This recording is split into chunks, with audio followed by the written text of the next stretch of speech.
Today on the show, I have John Purcell. John is an EMDR clinician and a transformational mindset coach based in Portland, Oregon, and also Alaska in the United States. Welcome, John. Thanks, Richard. Nice to be with you again. Today, we're going to discuss strategies for managing and reducing anxiety. And John, would you like to just lead us in with, let's talk about defining anxiety. Sure. The classical definition for anxiety is fear of the unknown. Right. Which comes in the face of our desire for certainty, which is a natural human drive. So you can see the rub. Yeah. And would you say, so when there is too much uncertainty, does that trigger anxiety for people? I believe so, yes. It's on a continuum. For some people, the anxiety is, all the time, full blast, pedal all the way down. For some people, it's episodic. Like they just don't know what's going to happen in the next moment. And they're right to be a little bit anxious because that will prepare them for the uncertainties ahead. Anxiety is not a bad thing altogether. It's just when it ruins your day. Yeah. Let's discuss that because there's useful anxiety, which is there for a reason. But then people, I think who we're kind of have in mind is people who can be consumed by anxiety or anxiety is disruptive to them.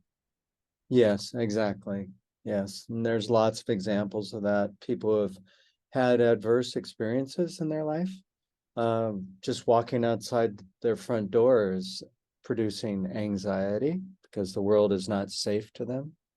Getting in a particular vehicle might remind them of times where they had a close call or witnessed an accident in a similar type vehicle. And so these sensations in their body, starting from their gut up into their chest, constricting into the throat, generate that fear of the unknown.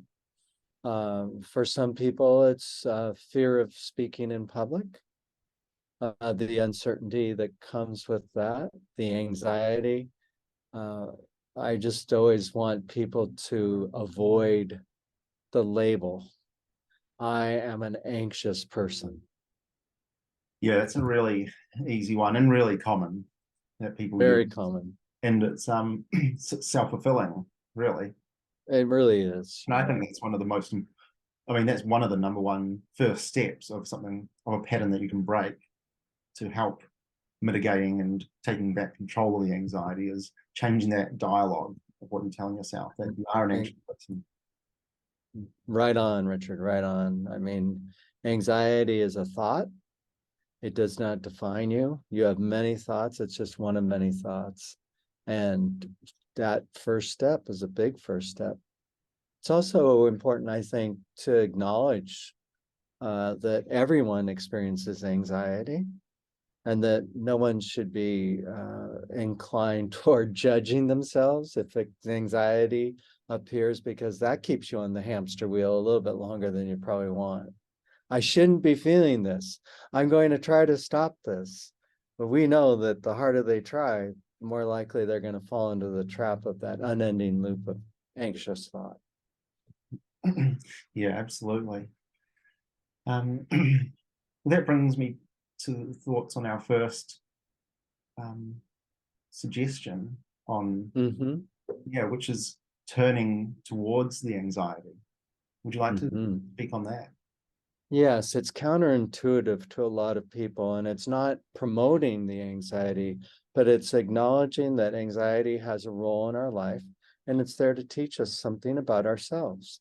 So we don't shove it down, beat it up, criticize it. We turn toward it with compassion, hold it as some aspect of ourselves, again, not defining our entire existence, but there's a person out there. I'll use myself as an example. Anxious John wants to show up in this situation.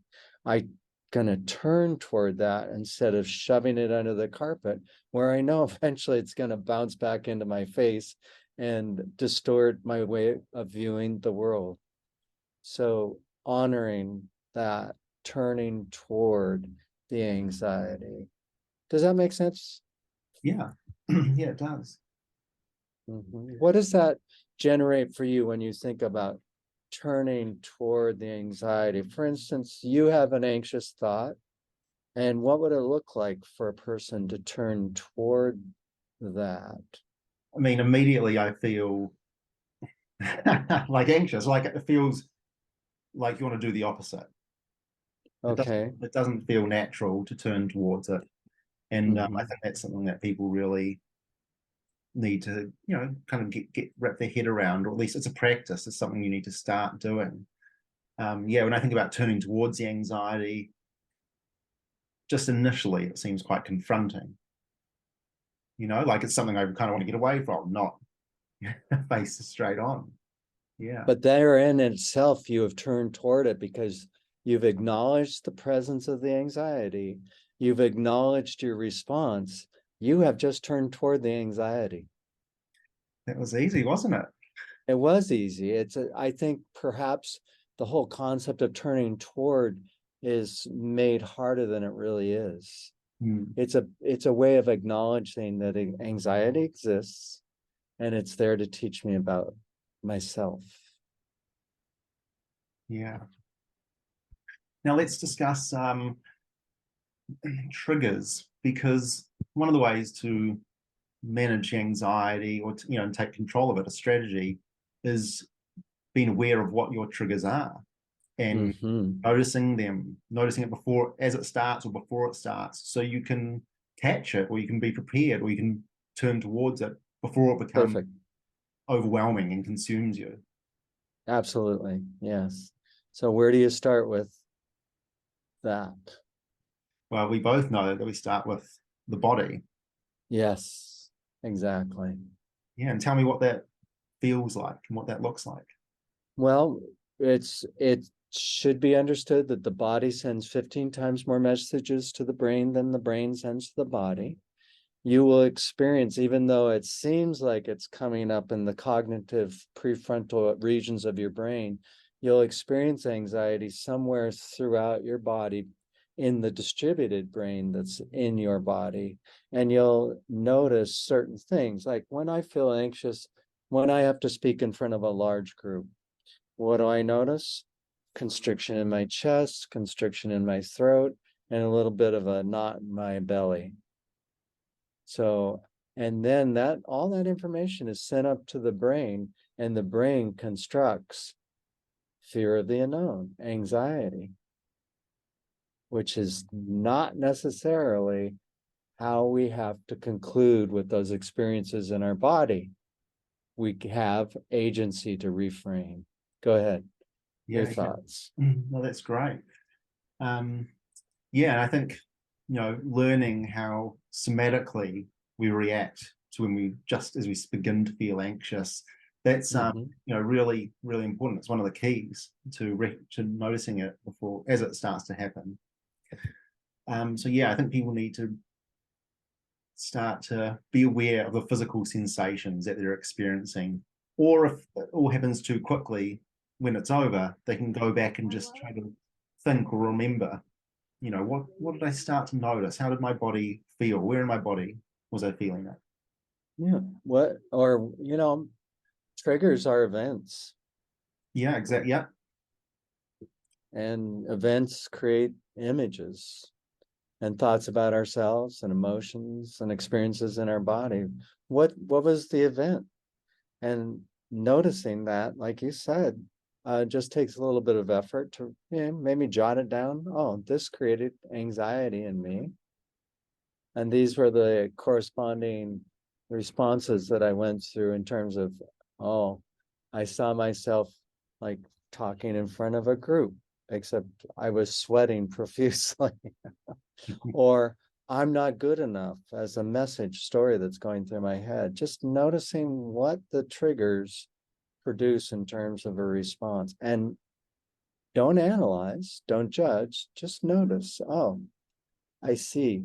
I see. Yeah, I think that's such an important thing, is that you're not criticizing and analyzing. It's simply being aware and noticing, because we don't need to be becoming more critical of our anxiety. No, We don't need that. no, quite the contrary. In fact, when you're holding that space for the anxiety, turn toward it with compassion, Yeah, and kindness, and let it teach you, let it show you why it's there now, and what's it producing in me as an individual. yeah, yeah. And that's also a good point on recognizing whether the anxiety has, how valid it is.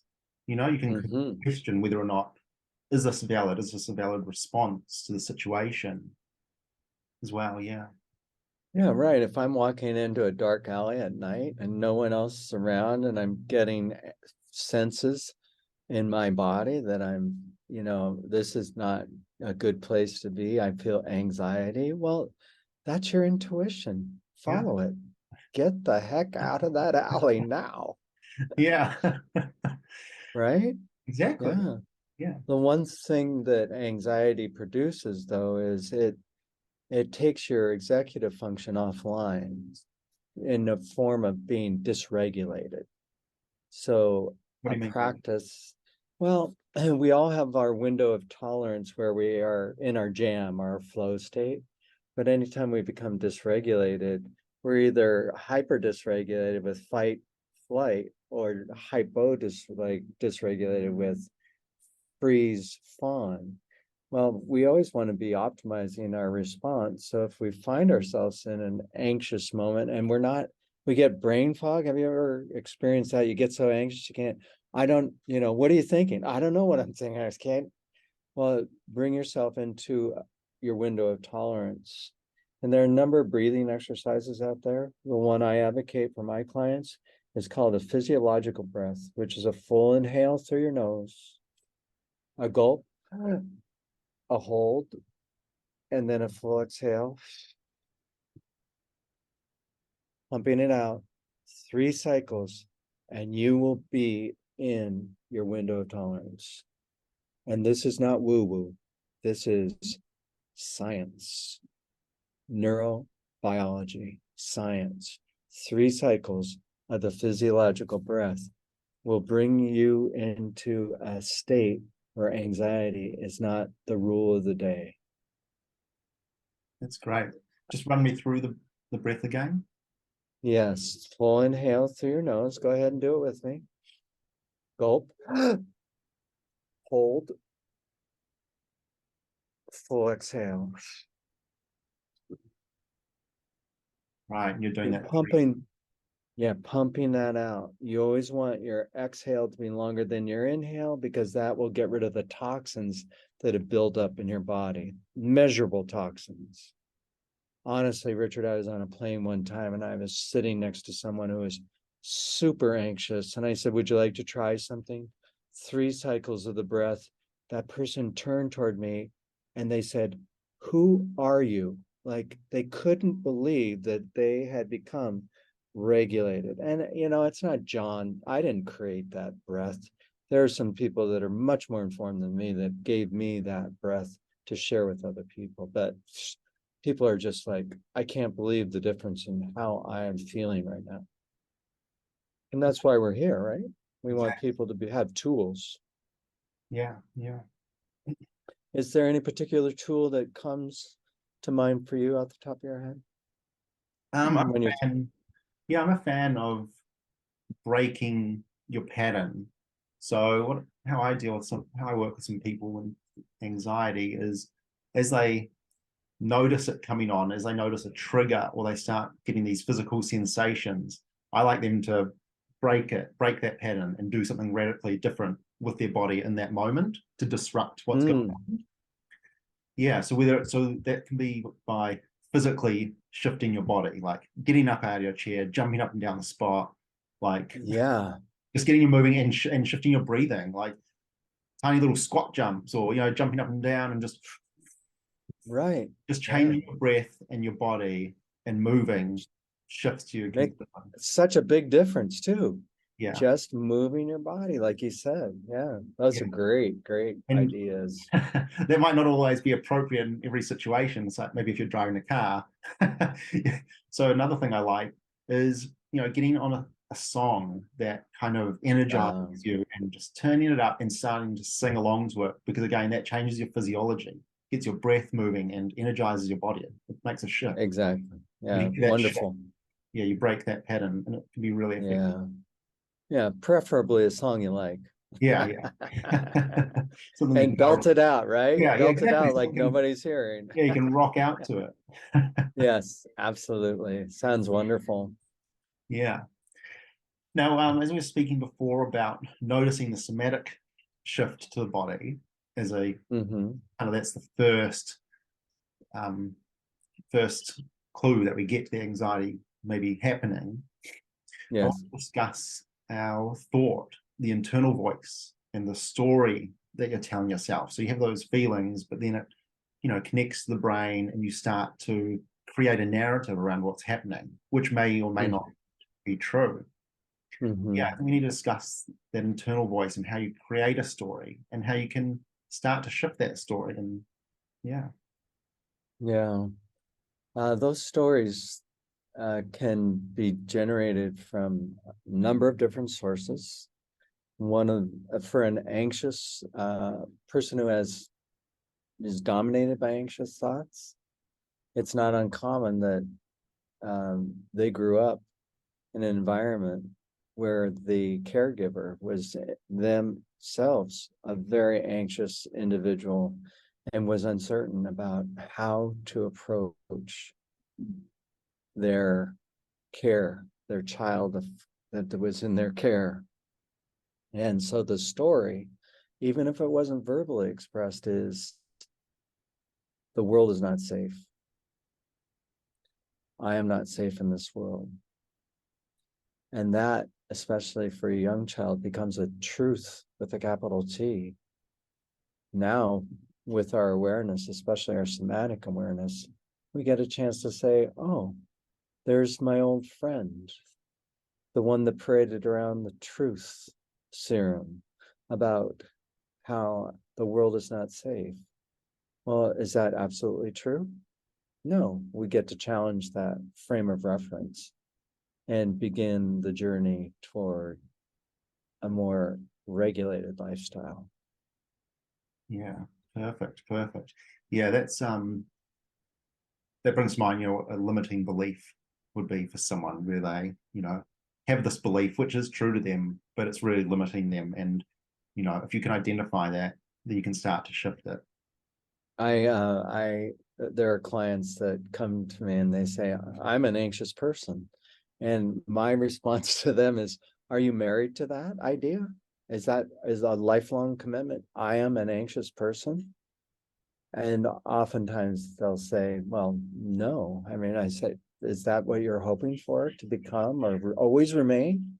I am an anxious person. Well, no. Well, what do you want to show up as? Which brings us to another level of getting past those limiting beliefs. Yeah. I think for some people it can become part of their identity, and you need to be able to recognize that and then make a change. I think on a practical level, of people who start noticing anxiety creep, as they start to notice it happening, starting to bring your awareness to your thoughts and the story you're telling yourself can be useful. And then thinking, how could I shift this story that I'm telling myself to be more, put the control back on me and kind of empower yourself. Absolutely. Yeah. And I mean, that can be, do you have any ideas on what people can tell themselves when they're trying to change that story? Something particular? Well, certainly, yeah. I mean, everybody has an idea of how they want to show up. So giving them an opportunity to articulate that, declaration. I am confident. I am certain of uncertainty. Nice. I'm brave. I'm strong. I'm enough. That's a big one, because in the world today, I am not enough. I will never be good enough is a prevalent, pervasive thought that is not a life sentence. It can be overcome, just like anxiety. That's the message we have. Anxiety is not a life sentence. It can be overcome. It can be overcome. And even extreme cases of anxiety. And we can talk about the role of EMDR and especially obsessive compulsive disorder and the relationship to depression that plays into that. Because these things are hardwired into people's brains when, from early days in the womb, those pathways were established that gave the awful truth. I am an anxious person. This is not a safe world. And we're not about that. We're about liberating people from that thought and that experience in their bodies so that they can have these sensations and reframe them as, this is the energy that's going to bring me to the top of my game and make me super successful. And that is a real possibility as well. Yeah, that's great. Yeah, I think knowing how you want to show up and just reinforcing that with yourself to clear that I am this, I am that. And yeah, repeating that's a new narrative, that's a new story. Yeah, and we can support it with our body dispositions, which might be a future conversation. Yeah. Given our time restraints here. Yeah, yeah. I think that's a pretty good place to wrap it up, John. Lovely. Yeah. Good discussion, Richard. Thank you for that. You're welcome. Thank you very much for joining me. You bet. That brings us to the end. I want to thank everyone for watching or listening. If you enjoyed this episode, please share it or check out my website, www.huljich.life. Please join me for my next episode.